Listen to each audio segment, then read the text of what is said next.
É nóis no YouTube. Rádio Quatro Tempos.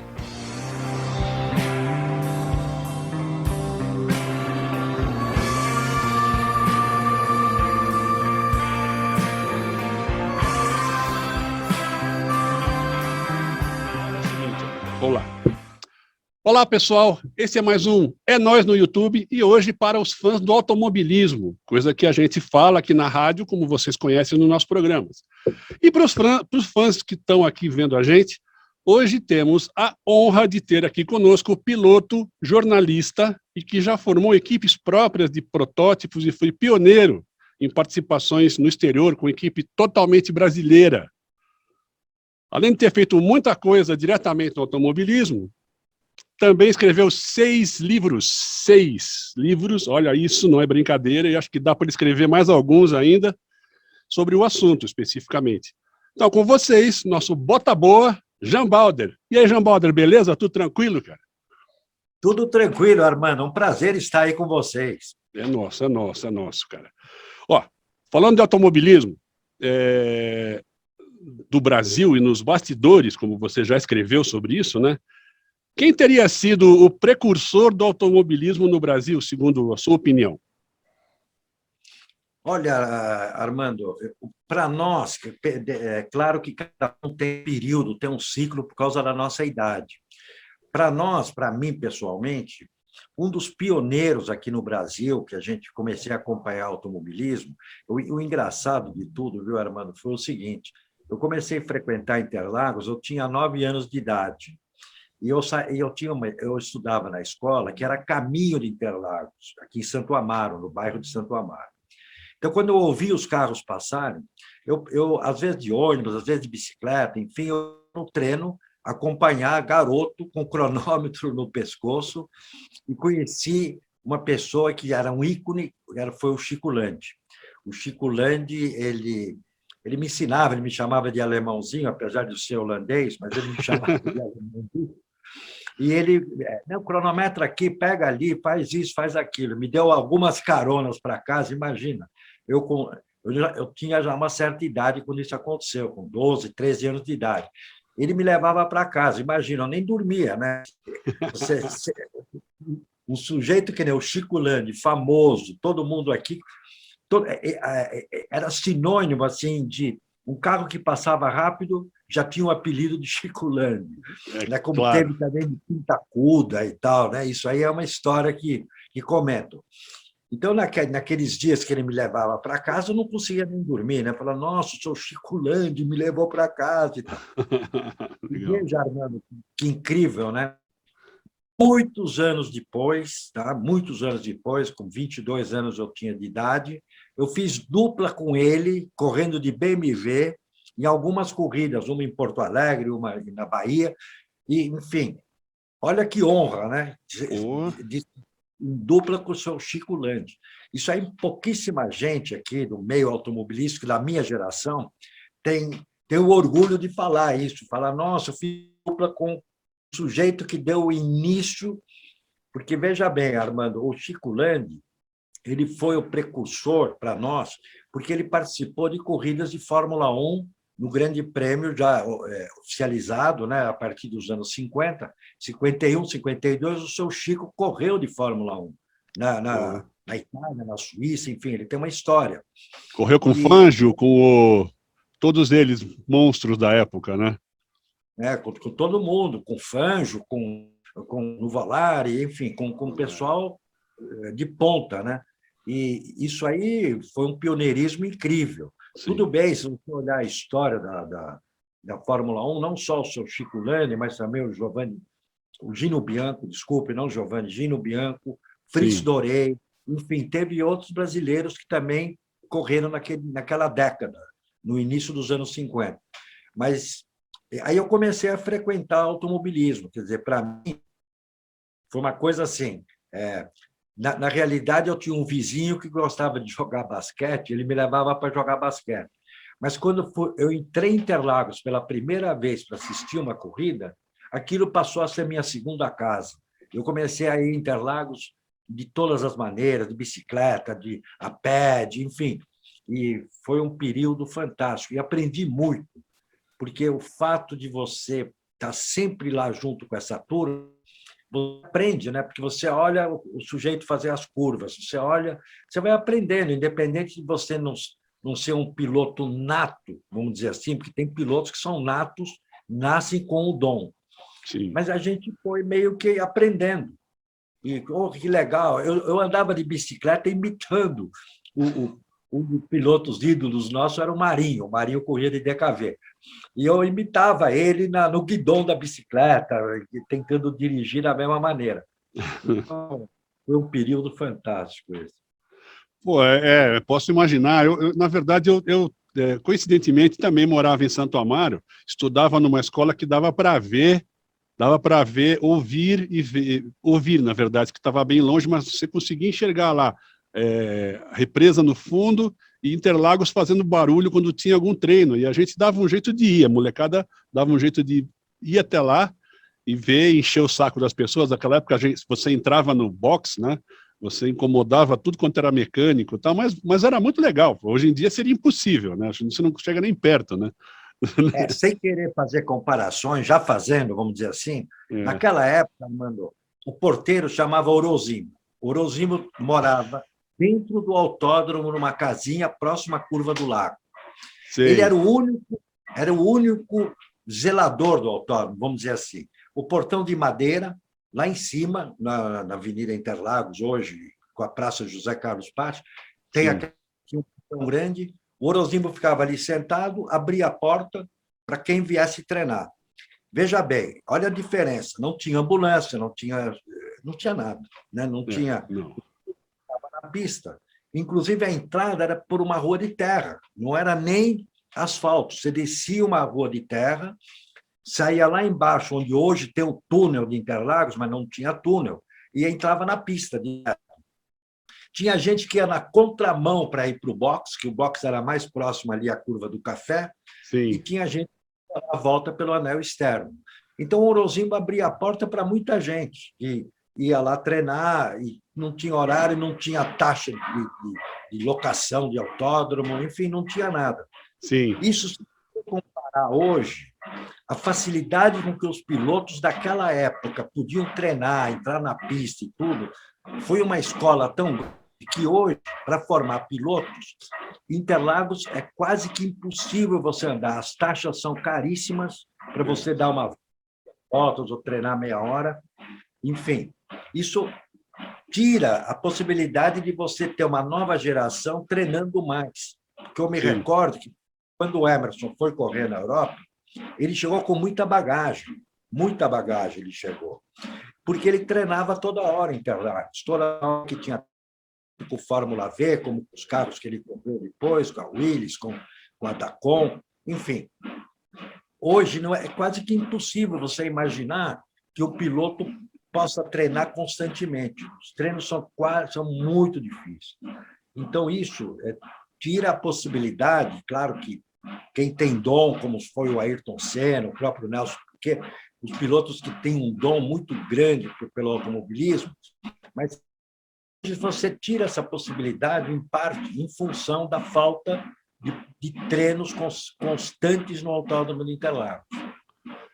Ficou despopularizado, na verdade, né? Acredito que seja isso, né? Tirou o que poderia ser mais popular. Claro que é um esporte que não é um esporte popular, digamos assim, né? Mas é uma coisa que poderia ser mais popularizada assim, até porque a gente teve muitos bons pilotos, né? Eu acho que a gente está meio perdido nisso agora. A próxima pergunta que eu ia fazer já encaixa nisso, que é, você correu com o Emerson Fittipaldi, né? Você chegou a conhecer o Barão? Ele, por acaso, te inspirou no seu lado jornalista também, não? Olha, Armando, eu era muito amigo do seu Wilson, tá? Eu vou contar uma rápida historinha.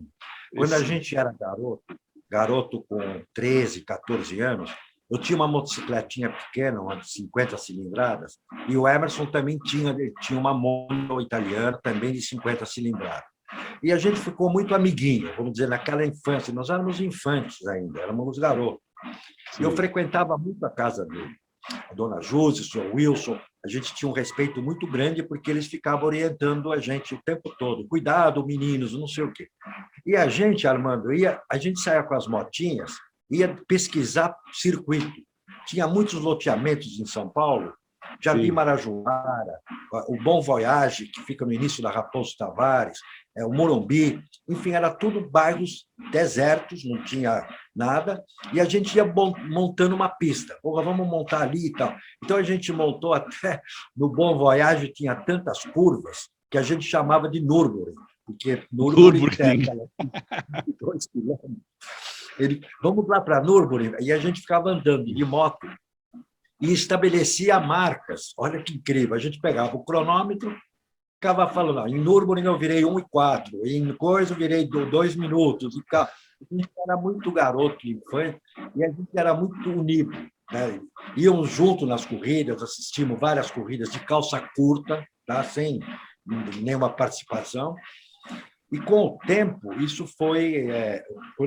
o Emerson, quando completou 18 anos, ele já entrou muito rapidamente, muito cedo, prematuramente até um pouco, na equipe do Greco, na equipe da Willis, e eu tive um acidente de moto, numa pista de corrida em Santos, quer dizer, de corrida não, pista de rua, entrou um caminhão de feira durante o treino, nós estávamos treinando, entrou um caminhão de feira, eu colidi com esse caminhão e quebrei 2 braços, perna, bacia, enfim, me quebrei bastante e fiquei muito para recuperar.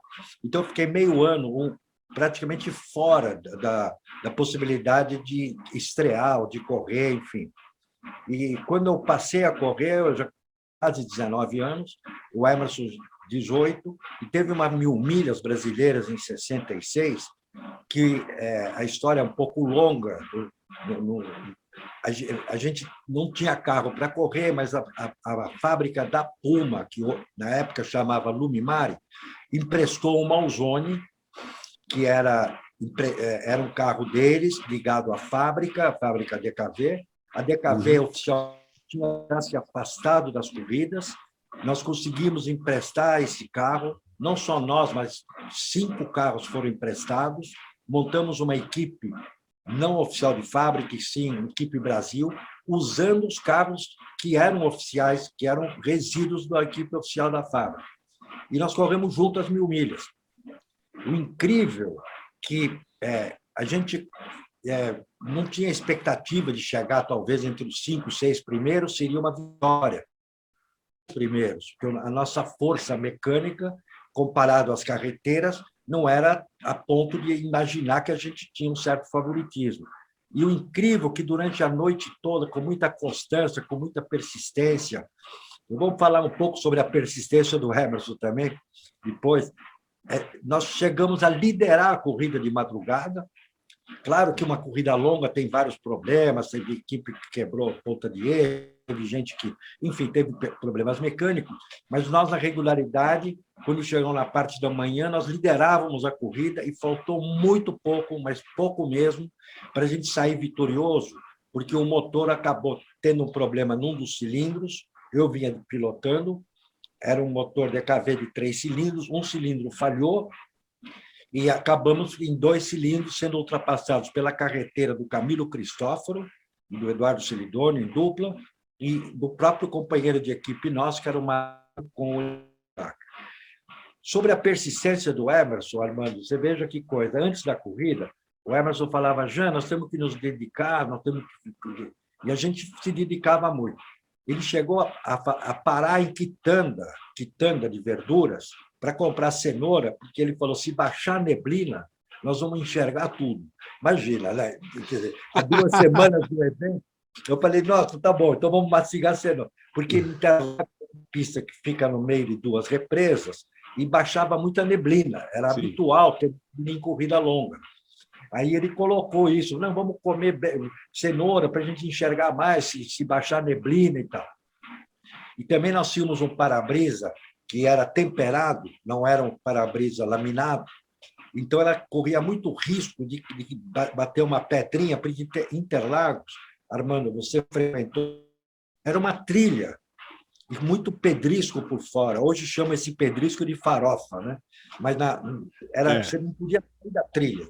Você não podia sair da trilha. Saiu da trilha, certamente você ia encontrar ou um barranco ou um precipício. Não tinha guarda-corpo, não tinha nada disso na época. Né?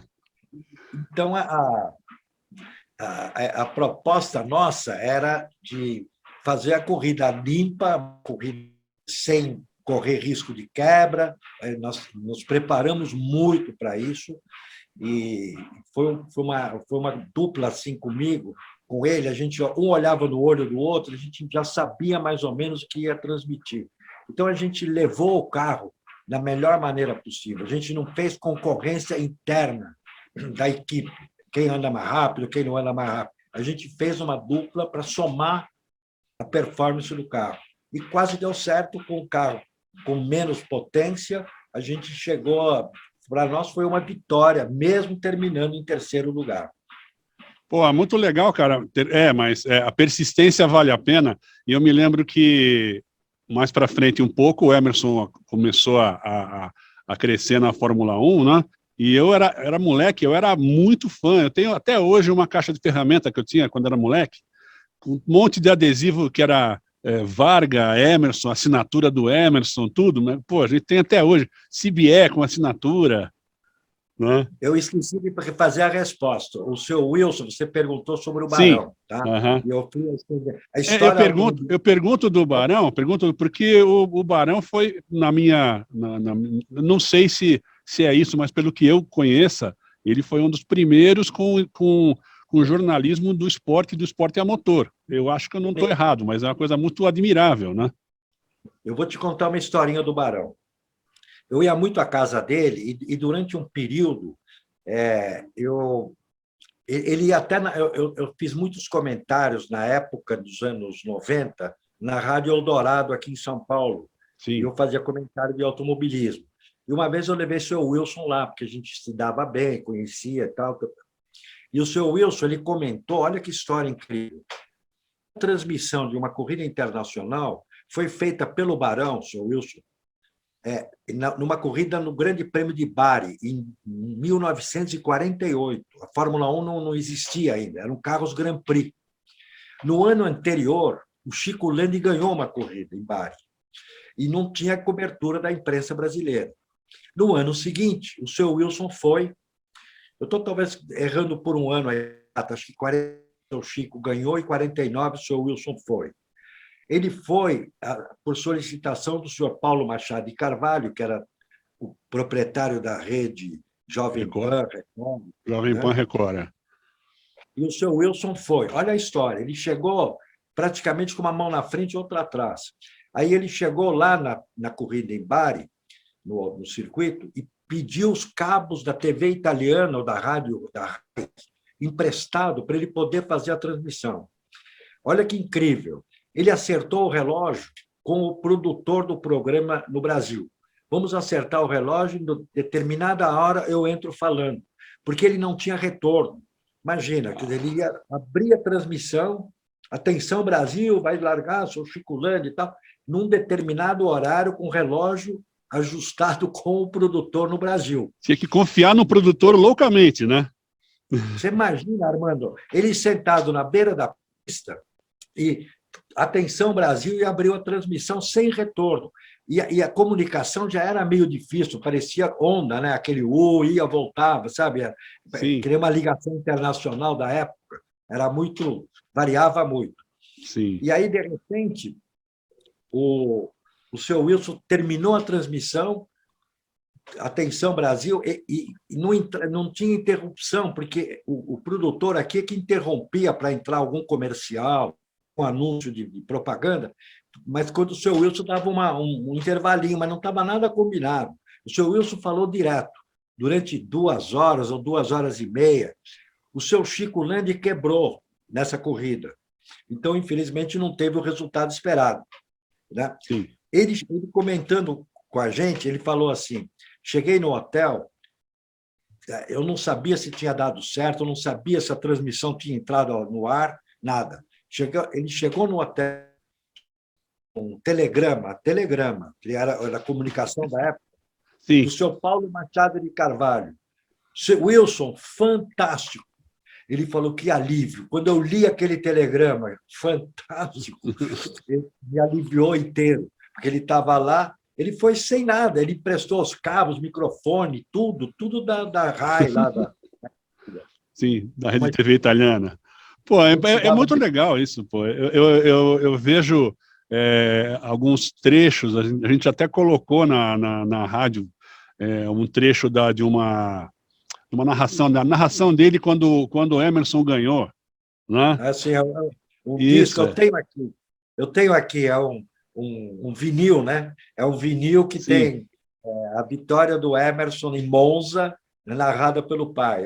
E cada vez que tem uma entrevista que falam do Barão, que falam sobre essa narração, e tem o Emerson está sendo entrevistado, ele chora, né? Pô, o cara se emociona terrivelmente, porque deve ter sido muito legal mesmo, né? Ficou na família. Né? Cara, eu acho que isso daí não tem quem pague. Eu realmente fui muito fã, sou fã até hoje. Eu acho que dos pilotos brasileiros, muito bons, mas eu sou fã do Emerson Fittipaldi. Na verdade, sempre fui. O Wilsinho não andou tanto quanto, mas também era um cara que a gente torcia muito, né? E o Wilsinho e o Emerson, e você, e acho que mais algumas pessoas, fizeram alguma tentativa lá com o Copersucar. Você participou disso? Como é que foi essa história? Deixa eu colocar uma coisa importante sobre o Wilsinho. Tá?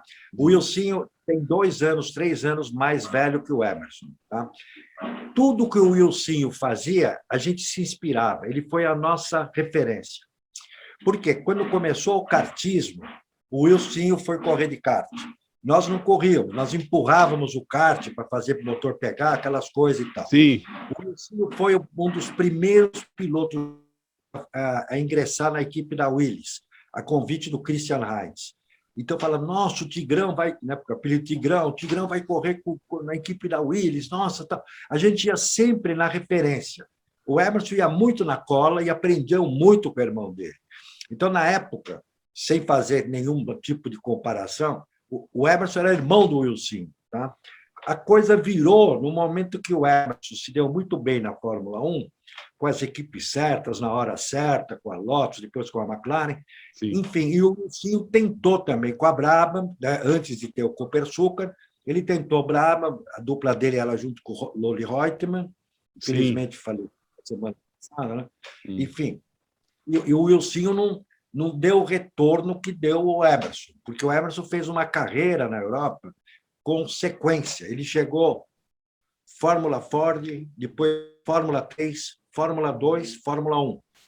O Wilson já Fórmula 2, ele foi de Fórmula 3 também na Inglaterra, Fórmula 2, Fórmula 1.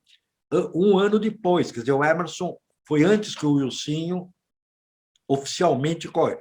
Tem que ter uma lembrança aí. O Wilson tentou também, em 66, se não me engano, ele tentou ir para a Europa e não teve resultado. Ele foi indicado pelo Mauro Salles, da agência de propaganda, que tinha a conta deles, correr lá na equipe do Jean Redelé, da Alpine, lá na França. Não deu certo. Ele teve que voltar, mas o Wilson tentou antes. O Emerson, quando foi, ele foi com uma mão na frente e outra atrás. Teve apoio de várias pessoas no meu livro. Eu conto tudo em detalhes, até as cartinhas, porque pelo fato da gente ser amiguinho de infância, eu trocava muita carta com o Emerson na época. E ele me contava como é que foi, como é que andou, como é que correu a Fórmula 1 e tal, tudo a estar ele. Depois eu tive o prazer de estar junto com ele na segunda e terceira corrida dele na Fórmula 1, que foi na Alemanha e depois, logo depois, na Itália, que teve aquele acidente fatal do Jochen Rindt. Enfim, eu tive muita história junto com eles e isso eu coloco tudo no meu livro. O meu livro, se você me permite, Armando, no livro 1, nos bastidores do automobilismo, ele contempla uma história do início da indústria automobilística, de 1957, até o sucesso do Emerson.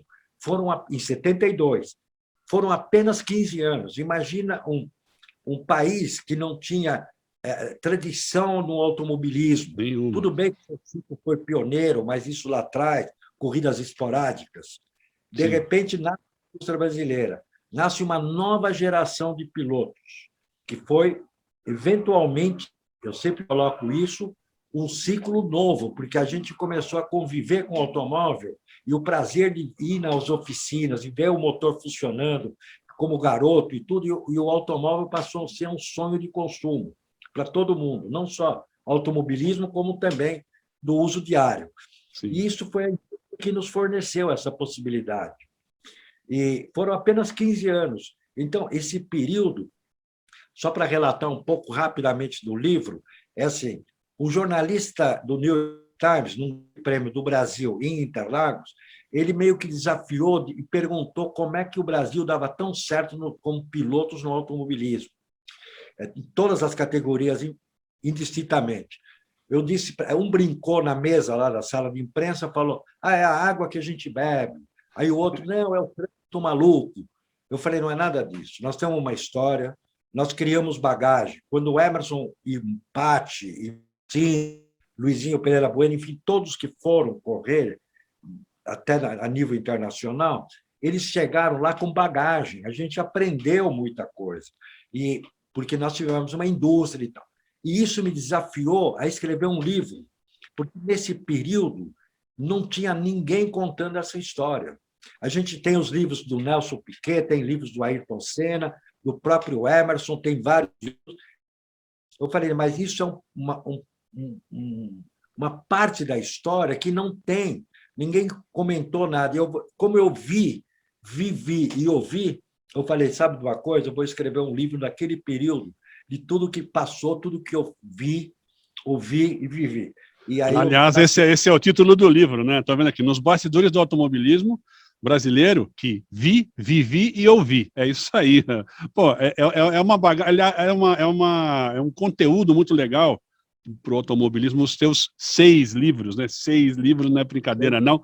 É bastante coisa, né, cara? E eu acredito que você vai fazer mais alguns ainda, como eu falei no começo aqui, né? O tempo da pandemia é para escrever justamente livros. A gente não podia sair de casa, não podia fazer nada. Sim. Esporadicamente, eu estava organizando eventos em Interlagos, de provas de popularidade e tal. E aí isso tudo teve um início da pandemia que evitou tudo isso. Aí eu falei: eu vou escrever mais 2 livros. E detalhe, muita gente queria que eu fizesse a minha autobiografia. Eu falei: não. Tudo que eu fiz na vida, eu fiz com alguém. Fosse com família, fosse com corrida de automóvel, fosse com, enfim, tudo que a gente faz na vida, a gente faz associado a alguém. Sozinho a gente não faz nada. Aí eu falei: não, a pedidos do quem tem o Museu do Automobilismo Brasileiro em Passo Fundo, do Paulo Trevisan, sim, ele falou: não, já conta uma história, você só fala dos outros. Tá. Eu falei: não, eu vou fazer uma trajetória, não uma autobiografia. Eu vou fazer uma trajetória que tudo que eu fiz, vou lembrar em detalhes, mas eu vou, não como autobiografia, que não é meu perfil, falar de mim mesmo. Eu vou fazer com que tudo que eu fiz na vida, eu fiz com alguém. Já que você começou a falar, eu tenho mais umas perguntinhas aqui, mas já que você falou dos livros, só para quem está nos ouvindo e nos vendo, vou falar dos 6 aqui, os títulos, né, que já são bastante explicativos por eles só, né? O primeiro é Nos Bastidores do Automobilismo Brasileiro, que vivi e ouvi. No segundo, você trata do período de 73 até 82, como você acabou de falar, né, com os títulos de Emerson Fittipaldi, Nelson Piquet, construção do Copersucar, nascimento da Stock Car brasileira e surgimento do Ayrton Senna também, né? Aí o terceiro é Minha Trajetória, esse que você acabou de dizer, que seria a sua biografia, né? Desde criança até detalhes da minha carreira, exatamente. Pois quarto é a Fórmula Super V no Brasil, um período de ouro, que você diz aqui, parece que naquela época, de fato, tinha muita competição, né? Pelo que eu me lembro, né? Super V era muito legal, ele parecia ser muito, vamos dizer, possível. Se você tivesse realmente com vontade, você poderia ir lá e acabar tentando entrar na categoria para começar a aprender, etc., né? Aí você tem aqui no quinto, são os protótipos exuberantes que fizeram história de sucesso no Brasil. Você chegou a fazer alguma coisa grande com isso também, né? E no último é a história do Lorena GT, muito interessante. Nós vamos deixar aqui embaixo escrito como é que o meu pessoal pode entrar em contato para poder pedir os livros ou onde pode encontrá-los, tá bom? Se tem o site seu que já diz isso, não é isso? A gente tem, eu tenho um site aí que é www.jambalder, tudo junto, jambalder.com.br. Então, esse site, esse meu e-mail, vamos dizer assim, é o mais fácil, é o único contato. Eu não tenho esse livro disponível em livrarias, já teve, mas esgotou em várias livrarias. A pandemia deixou a gente meio alheio a ter um estoque de livros, e eu tenho isso diretamente. Se a pessoa quiser entrar em contato comigo, tá? Ele entra no meu e-mail, que você tem também, você pode jbalder, né, @terra, né, no meu e-mail. E aí você entra e pede, faz direto comigo. Eu mando pelo correio, a gente acerta e tal, isso sem problema nenhum. Eu tenho atendido muita gente assim. E você lembrou uma coisa interessante da Fórmula Super V? Sim. O Nelson Piquet, o Ingo Hoffmann, pilotos que depois correram até de Fórmula 1, o Nelson, tricampeão do mundo. O Nelson começou na Super V praticamente o monoposto, antes de ele correr de kart, algumas provas em Brasília. Olha que incrível, eu fui dar um livro para ele em Interlagos, ele estava junto com o Charles Whiting, que era o juiz da Fórmula 1, diretor de prova, infelizmente já faleceu o Charles, e ele estava junto com o Charles, e eu queria entregar o livro, eu fiquei um pouco tímido para entregar na frente do Charles. Aí o Nelson falou: o que você quer? Ele me chama de Omelete, que é meu apelido. Omelete, o que você quer? Eu falei: vou vir te dar um livro. E que ele olhou a capa do livro e falou assim para o Charles White: "This was a golden time." Ele tem aquela história, e o Nelson tem uma memória muito boa, ele lembra detalhes daquele período que ele correu de Super V, que, na verdade, foi o início, o primeiro degrau da escada, vamos dizer assim, de ir para a Europa. Depois ele foi lá para a Europa, todo mundo sabe a história dele, Sim. Fórmula 3, Fórmula 1, enfim, aí tem uma carreira brilhante.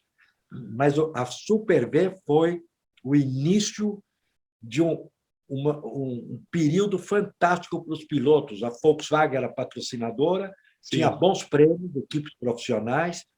Foi um período realmente muito bom para o automobilismo brasileiro. Cara, eu me lembro, né? Era uma coisa interessante, era uma baratinha, né? Com motor de Volkswagen, motor totalmente mexido lá, o negócio era de alta potência, né? E era como se você tivesse começando já com uma coisa parecida com Fórmula mesmo, Fórmula 2, Fórmula 1, né? Que era aquela coisa, né? E, pô, era muito interessante. A gente era moleque, ficava pensando, poxa, um dia eu vou ver se eu entro nisso aí e tal. Mas aquilo foi uma época que acabou rápido, né? Infelizmente, não foi? Infelizmente. Foram 7 anos de patrocínio da Volkswagen. Era um carro muito interessante, não era monomarca, tá? Isso é importante.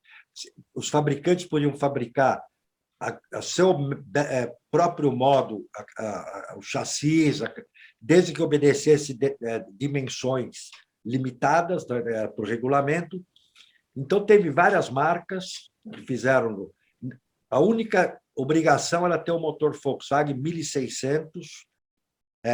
Sim, tinha regulamento, era muito preparado o motor, como você falou, tinha comando de válvula grande, tinha, enfim, era um motor de seus 130 cavalos, mais ou menos, tá? Sim. O normal tinha 60, tinha 70, era o dobro da potência do motor original. Mas o resto do carro já era um carro de fórmula. Já tinha regulagem de aerofólio, já tinha efeito solo, entre aspas, alguns caixotes laterais. Enfim, já foi um desenvolvimento onde cada um fazia o seu carro. Não, eu me lembro, era muito interessante. Pô, a gente curtia muito, né? A molecada saía para ver. Aconteceu uma coisa que eu não costumo falar, mas agora eu posso, que já faz tanto tempo, né? O Wilsinho tinha Tyrrell, não tinha? Ele chegou a correr, né? Com Tyrrell Ford. Não tiram na Braba, né? Era Brabham só? O então Wilson, foi nessa. Em Wilson 83, aliás, perdão, 73, 74, No 72 e 73, ele correu pela Brabham. Só que assim, ele tinha que levar um patrocínio. Então, ele tinha patrocínio no Café do Brasil, tinha Varga, tinha Bardal, enfim, ele tinha alguns patrocinadores e pagava para correr na equipe Brabham. Não só ele, como o Loli Reutemann também. O Bernie Eccleston era o dono da equipe. Tá? Sim. Então, isso, analisando friamente, o Wilsinho, em 74, no final da temporada, cada final de temporada era uma dificuldade para renovar para o ano seguinte. Ele resolveu construir um carro, que foi o que nasceu o Copersucar. Então, ele ficou um ano fora da Fórmula 1 construindo um carro. Uma persistência incrível, né? Ele construiu esse carro na frente do Autódromo de Interlagos. Ele e o Ricardo Dívila fizeram o carro, levaram para Brasília, no Palácio do Planalto, para o presidente Geisel. O Geisel olhou, mas aí a dificuldade do Wilsinho era conseguir um apoio, um parceiro, um patrocinador, para fazer a temporada toda, que aconteceu em 75, que o Wilsinho próprio foi o piloto, estreou com o carro, correu a temporada. O Emerson ainda estava na McLaren, naquele ano de 75, o Emerson foi vice-campeão mundial, e no seguinte, ele imigrou para a Copersucar. E o Wilsinho parou de correr, passou a ser chefe de equipe, e o Emerson correndo na equipe Copersucar. Foi um período... A gente começou falando que o Emerson era o irmão mais novo do Wilsinho, mas daí depois, mais tarde, o Wilsinho passou a ser irmão do Emerson. E eu vou contar nos bastidores, brincadeira, que teve uma corrida na Espanha, que o Emerson ganhou, o GP da Espanha, e o José Carlos Patti chegou em sexto lugar, quinto ou sexto, e o Wilsinho chegou em sétimo. Quando o Wilsinho retornou aqui, a gente brincava de bastidores e tudo, falou, nossa, tá, você tal. Aí ele falou, ainda bem que eu sou irmão do Emerson e amigo do Moco. O Moco era o Patti, né? Patti. Era brincadeira, que o Wilsinho sempre tinha. O Wilsinho, ele muito... tem um humor impressionante, tá? De brincadeira, de corrida e tal, não sei o quê. Pouca gente tem essa relação, mas eu com ele, a gente ria o tempo todo nas brincadeiras dele. Pois é, eu estava contando isso aí, que eu me lembro que eu era moleque, fui lá, estava acontecendo uma filmagem em Interlagos. A gente escutou barulho, vamos entrar, a molecada foi, entramos, demos um jeito de entrar, porque estava fechado, né? É molecada, né? Sempre assim. Aí fomos lá no box, era o Wilsinho fazendo um filme, o Wilsinho foi embora. E ali ficou um mecânico só, e tudo lá, o cara arrumando para poder pôr no caminhão e ir embora. E era um carro azul, ele tinha aquele capacete com os pingos, né? Me lembro. Né? E eu enchi tanto o saco daquele mecânico, mas enchi tanto o saco, moleque, né? Que ele falou, tá bom, entra aí. Eu entrei no Fórmula 1, foi a única vez que eu entrei no Fórmula 1, que era meio, cabia, porque eu sou muito grande muito alto, e o Wilsinho é alto também, né? Então cabia lá, né? Porque era um negócio meio feito, o carro é feito para cada um, né? Pô, mas aí eu fiquei emocionado com aquele negócio, falei, pô, que legal isso daqui, não saiu da cabeça nunca mais, até hoje, já burro velho com 60 e tantos aqui, né? Mas eu contei, porque naquela época, acho que se o Wilson visse, ele despedia o mecânico, né? Provavelmente, não sei o que ia acontecer ali, pô. Naquela época, Armando, a gente tinha muito mais acesso ao box, Sim. A possibilidade de até sentar num carro. Você imagina isso comparado hoje, tudo com horário, tudo com formalidade, tudo, né? Hoje você assiste uma corrida de Fórmula 1, o piloto só pode ser entrevistado naquele horário. Antigamente, não, você tinha um problema mecânico na pista, você saía meio chateado do carro e já via algum repórter falar, o que houve? Você falava abertamente, você pega o cara no calor do momento, né? Agora é tudo escolado, tudo pode falar isso, não pode falar aquilo, pode... Isso aí... Se falar errado, ele perde o patrocínio, né? Pois é. Então, isso aí, um pouco, esse folclore, esse romantismo, vamos dizer assim, deixou de existir totalmente. Naquela época, a gente era muito mais liberal, no sentido de abrir o jogo para todo mundo. Você parava tinha gente em volta do carro ouvindo que você estava conversando com o mecânico. E o cara já tirava uma conclusão própria também. Imagina hoje. Hoje é tudo com rádio, escondido, só passa o que pode. Enfim, né? Você tem acompanhado, você sabe. Né?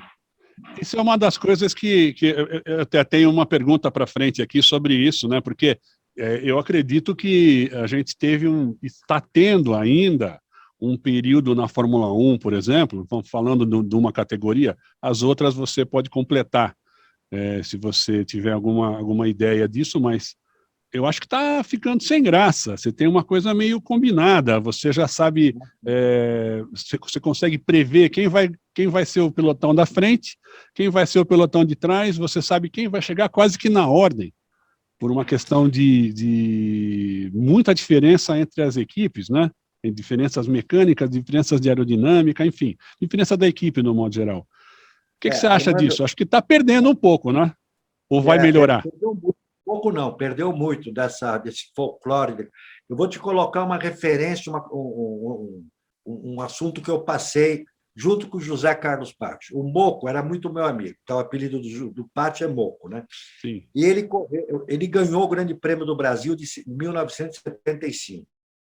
Eu tinha um ônibus de corrida, um ônibus motorhome, eu emprestei para a equipe da Braba, porque aqui no Brasil, aqueles lindos caminhões, aquele lindo que fica no paddock na Europa, quando vem para o Brasil, não dá para trazer aquele aparato todo, eles ficavam alugando trailers e tal. Eu tinha um motorhome, um ônibus Mercedes, e o Moco me pediu emprestado.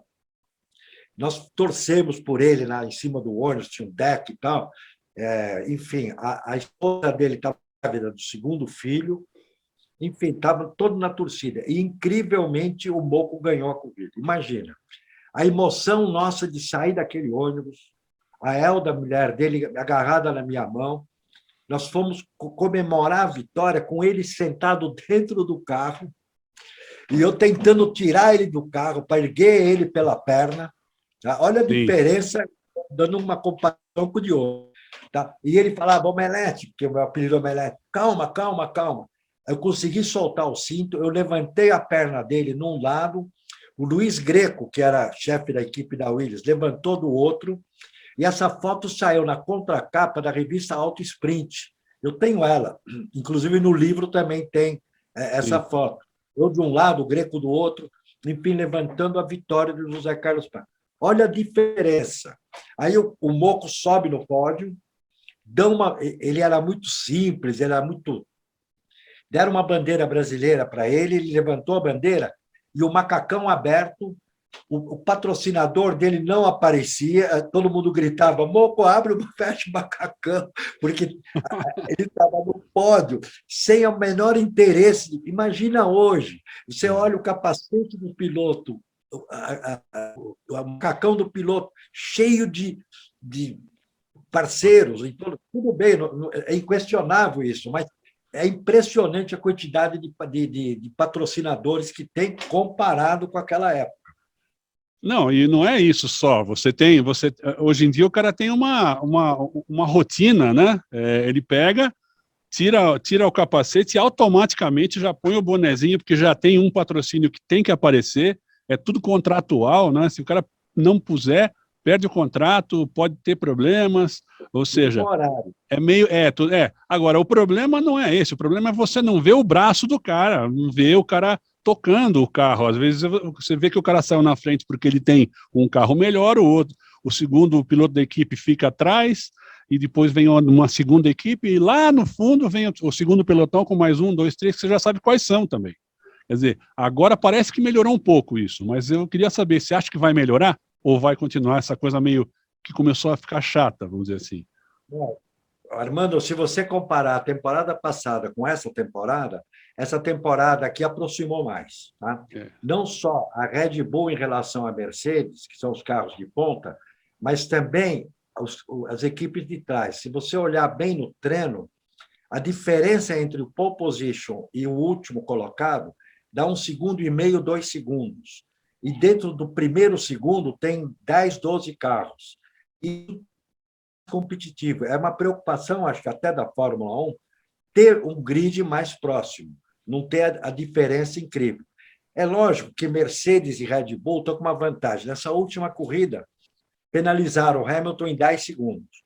Um carro que tira tranquilamente 30 segundos durante uma corrida inteira da concorrência, tirando fora a Red Bull, a concorrência da Mercedes, Sim. era no mínimo 30 segundos mais rápido do que aqueles carros de quarto lugar para trás.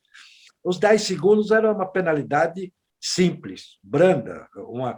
10 segundos é pouco para aquilo que ele fez, e que realmente ficou claro que ele tocou na traseira do Verstappen, e ficou claríssimo que, tudo bem, ele estava em lugar sujo ou não, isso não importa, ele bateu na traseira. Quem bate na traseira é sempre culpado, em qualquer situação. No trânsito, na corrida, tomou na traseira, você vira passageiro. Não tem, você não segura, né? Não tem. Então, isso aí, esse ano, acho que aproximou mais os carros da Fórmula 1 em relação ao ano passado. Eles estão procurando na tentativa de aproximar cada vez mais. É difícil, porque é muito dinheiro em jogo, é muita coisa em jogo. Na verdade, o muito dinheiro em jogo às vezes é bom e às vezes é ruim. É bom no que você consegue fazer de novidades tecnológicas e ruim porque fica tudo muito engessado, né, pelo que parece. Agora, eu ia te perguntar da Copersucar. Antes de passar para a próxima pergunta, eu quero saber, o Copersucar, você chegou a participar de alguma coisa da construção, da equipe, não foi? Não, veja bem, Armando, não. O Copersucar teve participação ativa do Ricardo Dívila, que foi o primeiro projetista. O Ricardo era muito meu amigo, então eu acompanhei de perto a construção, mas eu não participei, não. Eu vi tudo acontecer, foi uma luta incrível, uma dificuldade também, né? Imaginar que você vai fazer um Fórmula 1 no Brasil, e ele, no primeiro ano, ele era muito brasileiro, vamos dizer assim, muito material brasileiro, muita coisa. Mais tarde, eles tiveram que montar a base na Inglaterra e acabaram não sendo tão brasileiro quanto foi no primeiro ano. Mas foi uma iniciativa brilhante, uma persistência incrível do Wilson. Persistência grande. Você acha que vai ter uma equipe ainda brasileira, numa Fórmula 1 ou numa categoria maior assim? Não acredito, Armando. Não acredito pelo seguinte. Naquela época, todas as equipes, as inglesas, a maioria era com motor Cosworth, Ford Cosworth, câmbio Hewland, pneus Goodyear ou Firestone, e você tendo um projetista, você construía um monocoque, o chassi, e montava esse equipamento, que você conseguia comprar, ele era de mercado. Tá? Você batia na porta da Ford e você comprava um motor Cosworth.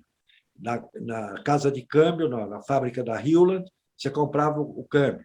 Na Goodyear ou na Firestone ou Dunlop, você conseguia os pneus. Um particular, no caso aí, exemplo foi o Wilson, de construir um Fórmula 1. Com um bom patrocinador, você fazia toda a temporada e tal.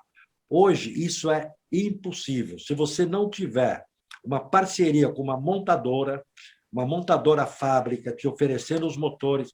Você imagina a diferença dos motores híbridos, esses motores Mercedes, da Honda, da Ferrari e da Renault, que são os 4 que abastecem a Fórmula 1, são motores com um desenvolvimento incrível. Você veja que quanto tempo a Honda levou para chegar a ser competitiva, esses últimos anos. Levou 2, 3 anos andando lá atrás para tentar chegar perto dos de frente. Sim. Naquela época, não. Naquela época, você tinha estava condensado os motores Ford Cosworth. Havia os preparadores também, alguns motores um pouco melhor que outros. Hoje, com o motor híbrido, é impraticável você montar uma equipe sem ter apoio de uma montadora, a não ser que alguma montadora chegue e fale, eu quero que você monte a equipe. O que não vai acontecer, porque elas próprias já têm as equipes dela, então dificilmente... Naquela época era viável você ter uma equipe de Fórmula 1. Hoje, eu acho muito difícil, chances 1% de ter a possibilidade de montar uma equipe brasileira de Fórmula 1, a não ser que a montadora endosse e dê a obrigação de ter uma união com o Brasil. mas eu acho muito difícil. Só se a gente tivesse uma montadora nossa, né? Mas aqui o pessoal está fugindo, né? Tem Ford indo embora, o negócio ficou meio chatinho aqui para nós. Espero que isso mude, bom, pelo menos para os pilotos, né? E eu ia te perguntar, falando de híbrido, primeiro, você correu de DKV, né? DKW, DKV, né? 2 tempos, 3 cilindros, né? Você acha, eu ouvi falar bastante coisa aí sobre voltar a ter motor 2 tempos, agora um motor mais moderno, 2 tempos, que não polua e que tenha o mesmo aproveitamento de potência que você faz com os 4 tempos, né? Quer dizer, ele é mais eficiente, em certo sentido. Será que isso vai acontecer? E a outra pergunta é, o que você me diz sobre as categorias elétricas? A primeira pergunta sobre o motor 2 tempos. Realmente, o motor 2 tempos é um motor, além de ser um motor simples, tá? Simples no sentido de construção, não tem, em um único movimento do pistão, ele faz toda a operação, vamos dizer assim. Não é, o motor 4 tempos precisa de 2 movimentos para poder ter todo a queima do motor e a queima de alto. Então, é um motor extremamente competente, vamos dizer assim, para ter potência. Só que os motores 2 tempos, em função da concepção, tem que ser lubrificado com óleo à parte. À parte ou junto com a gasolina. Na minha época, era junto com a gasolina. Depois passou a ter o tal do lubrimate, que ficou separado a gasolina. E é um motor poluente, motor que fumava, motor que, enfim, motor fumava pelo óleo, não pelo desgaste, pelo óleo. E aí passou a ser um motor não mais aprovado lá fora em função da poluição. Teve muita gente na Austrália, inclusive, que desenvolveu catalisadores, filtros e tal, que garantiria, vamos dizer, a continuidade da fabricação. Porém, não aconteceu nada disso. Sobre o motor 2 tempos do Brasil, aqui, o DKV, eu tenho uma historinha rápida. Quero ouvir essa. É muito, a gente se orgulhou muito. O meu pai trabalhava na DKV Vemag na fábrica. E eu tinha um padastro, entre aspas, que era o Otto, que também trabalhava na DKV.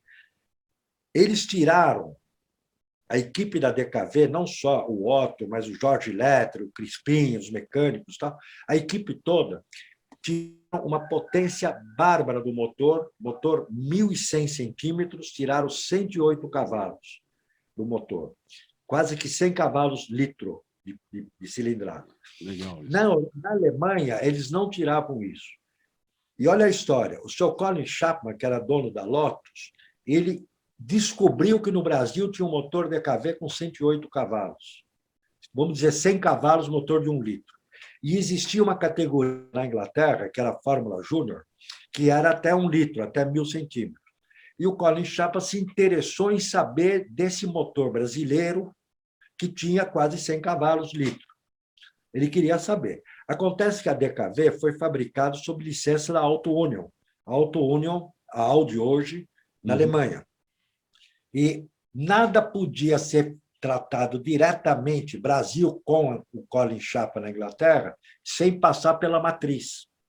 E aí o pessoal daqui falou, não, espera aí, eu também não vou dar o ouro, porque nós desenvolvemos, não vou dar o ouro. Claro. Os alemães não... Olha que orgulho brasileiro. Os alemães não tiraram a potência que se tirou aqui no Brasil do motor DKV. Isso foi uma coisa de comemorar, falar assim, nossa, tecnologia brasileira, desenvolvimento da engenharia brasileira. Quanto ao motor elétrico, eu acho que é o futuro. Armando, é inegável. O carro elétrico está aí, eu acho que vai levar muito tempo para firmar solidamente que eu digo, em todos os sentidos, não só de carga, mas também de manutenção, de aquisição, porque o carro elétrico hoje é muito oneroso em relação ao carro a petróleo, né? Vamos dizer assim, é muito caro. Então, vai ter países que vai demorar muito para poder ter uma renovação rápida. Os mais ricos eles vão eventualmente trocar de carro rapidamente, mas tem países, nós aqui na América Latina, quer dizer, vai demorar até você ter um ciclo definitivo de poder adquirir um carro elétrico, acho que vai demorar bastante, eu acho que não vai ser muito rápido. mas com certeza é o carro do futuro. As corridas de forma elétrica já vêm sendo desenvolvidas de uma maneira incrível. No ano retrasado, eram 2 carros que o piloto usava durante a corrida. E agora, com um único carro, com bateria recarregável, tem os pontos de recarregar. É uma categoria super interessante. E é o futuro, sem dúvida. Com certeza. Pena que não tem aquele barulho no motor V8, barulho. É saudosismo da gente que é de uma geração mais antiga. Não, o pessoal tem essa coisa para moto elétrica também, né? A gente fala, tem amigos que são motociclistas desde criança, eu falo, poxa, e o que você acha de moto elétrica? Os caras falam, nem sei do que se trata. Não tem barulho, não tem graça, tal, quer dizer, é o saudosismo, mas eu acho que a gente tem que admitir que logo, logo a gente vai ter uma matriz energética mais adaptada ao elétrico e tudo vai ser elétrico, certamente, né? Vai ser uma energia, esperando que seja uma energia renovável mesmo, né? Eu vi uns absurdos, assim, de um ponto de energia elétrica para você carregar um carro de rua, né? Que atrás tinha um gerador a diesel, ou seja, não serve, é um absurdo, né? Tiraram a foto, fizeram piada, né? Falaram, ó, isso aqui virou um meme, né? Olha aqui, que tipo de coisa a gente vai chegar, né? Mas eu acho que o carro elétrico e as competições também, agora, no ponto de vista das competições, você acha que isso vai ser bom ou ruim? Porque na matriz energética, da dificuldade da bateria, tanto de descartar ela como de você ter uma bateria que seja eficiente para guardar tempo, né? Você tem os carros aí que tem a recuperação carro de Fórmula E, por exemplo, ele já recupera, como no Fórmula 1, né?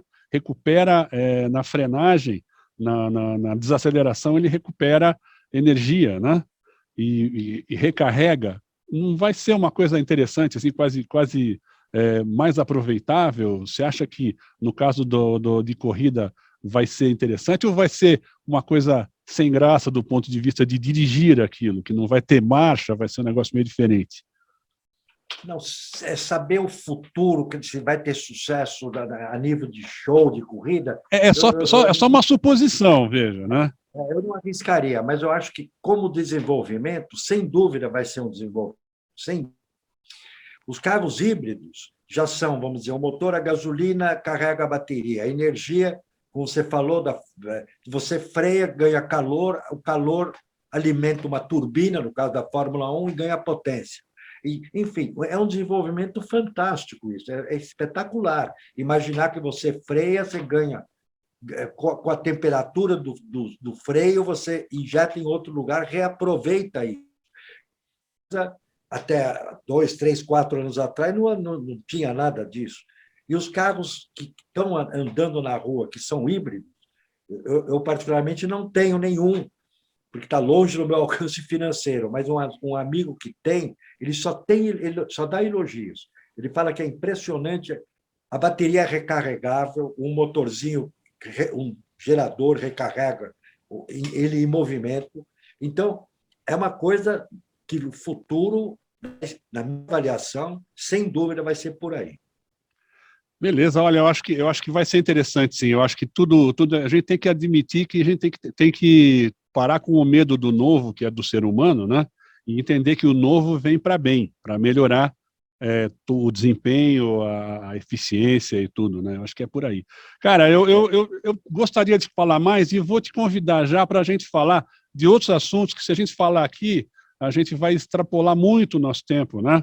Que seriam, eu queria falar sobre as 500 milhas, as corridas os ralis como é que se chama, como a 500 milhas de Interlagos, como foi essa formação, você fez algumas, você tem como é que um portfólio muito grande, não dá para a gente falar num programa só. Eu vou te convidar para um outro programa, vou chamar mais gente para a gente bater um papo dessas outras coisas. Eu agradeço muito a sua presença aqui. E só para terminar, como essa é uma rádio que também é de motociclista, você correu de moto e já ganhou, parou por quê? Eu no início do programa, eu até comentei, eu fiz 3 corridas de moto, eu tinha uma Mondial, 75 cilindradas, a nossa equipe era o Emerson, tinha uma 50, eu tinha uma Mondial 75 e o Adolfo Celso, o piloto brasileiro, que também ganhou até grande prêmio, tinha uma outra moto. Nós montamos uma equipe junto ao clube, ao Falcão Motoclube. O Emerson era amigo do presidente do clube e nós representávamos o clube nas nossas corridas de motinha. Não era categoria grande, era motinha. Nós tínhamos 16, 17 anos, né? Eu fiz 3 corridas. A minha moto andava bastante, era muito preparada e eu cheguei em segundo lugar na primeira corrida, ganhei 2 corridas na sequência. O Emerson, naquelas corridas, não participou, a mãe dele não deixou. Né? Isso é uma história de bastidores. Ela foi pegar ele em Interlagos, de vassoura na mão, falou: você não vai. Eu sei dessa história. A mãe do Emerson, eu era muito ligado à família dele, a mãe do Emerson cuidava muito do Emerson. Tá? O Wilsinho tinha um certo comando e era muito mais ligado com o Barão, com o pai dele. Então, o Wilsinho era meio comandante da situação. E a dona Júzi cuidava mais do menininho, que era o Emerson, era o irmão mais novo. Sim. E ele não deixou ele correr. Mas, voltando, eu fiz essas 3 corridas, e na 4ª corrida, foi em Santos, nas ruas de Santos, no treino, eu dei 2 voltas. Na segunda volta, entrou um caminhão de feira na pista. A pista foi mal fechada. O caminhão de feira entrou, porque não fecharam a pista. E eu bati nesse caminhão. Aí eu fiquei meio ano me recuperando com osso, perna, com braço quebrado, e aí eu parei de correr de moto. Então, eu tive uma carreira curta no motociclismo. No final daquele ano, o meu pai me deu, entre aspas, assim: vou te dar para você sair das motos e não quero eu não vou assumir, mas vou te dar um carro, um DKV. E eu ganhei um DKV no Natal, de 65. E aí, no começo daquele ano, no ano seguinte, eu comecei a usar esse DKV para tudo. Eu rebocava barco, fazia rally, corria, pintava o carro para correr de estreante, enfim. Aí eu passei para o automobilismo, diretamente. Foi no ano de 66. Foi um ano muito bom para mim, porque eu corri aquele ano todo e, no final do ano, fiz as 1000 milhas, que a gente já falou, com o Emerson. Depois corremos junto no Rio também, no Rio de Janeiro, os 1000 quilômetros. E foi um ano bastante bom para mim, porque eu terminei o ano como revelação da temporada, ganhei um troféu bonito, um troféu Victor. Enfim, foi uma coisa bem interessante. Então, a minha carreira motociclística foi um pouquinho curta em função do acidente que eu tive em Santos. Em Santos. Aí dá para dar uma desistida às vezes, né? Não desistir, mas você se desestimula. Como você tem o estímulo do carro, então perdemos o motociclista, ganhamos o piloto de automóvel, né? Foi bom. Todo jeito foi bom, valeu, pô. Ó, muito obrigado, valeu mesmo. Eu gostaria da gente fazer, vamos fazer mais, vamos ter mais entrevistas, vamos conversar com o pessoal de carro. O pessoal, hoje em dia, tem gente que está enlouquecida por isso, gosta muito. Um dos nossos radialistas, ele acompanha a corrida americana, sabe o nome de um por um. Pô, eu fico até... Falo, eu estou meio ignorante na história, porque eu não estou sabendo. Ele fala de cada um deles, de cada coisa, e das corridas de Fórmula 1, de Fórmula E e tal. Então, vale a pena a gente trazer ele. Não pôde vir, mas vamos trazer ele numa próxima oportunidade. Vamos conversar sobre muitas coisas mais, as 500 milhas, etc. A gente vai deixar para depois. Jean, obrigadíssimo mais uma vez. E essa é a Rádio Quatro Tempos, onde a música tem potência e torque. Obrigado. Muito obrigado, Armando. E vamos usar a máscara, hein? E lavar a mão. Vamos usar a máscara e lavar a mão, é isso aí, com certeza. Bom. É nóis no YouTube. Rádio Quatro Tempos.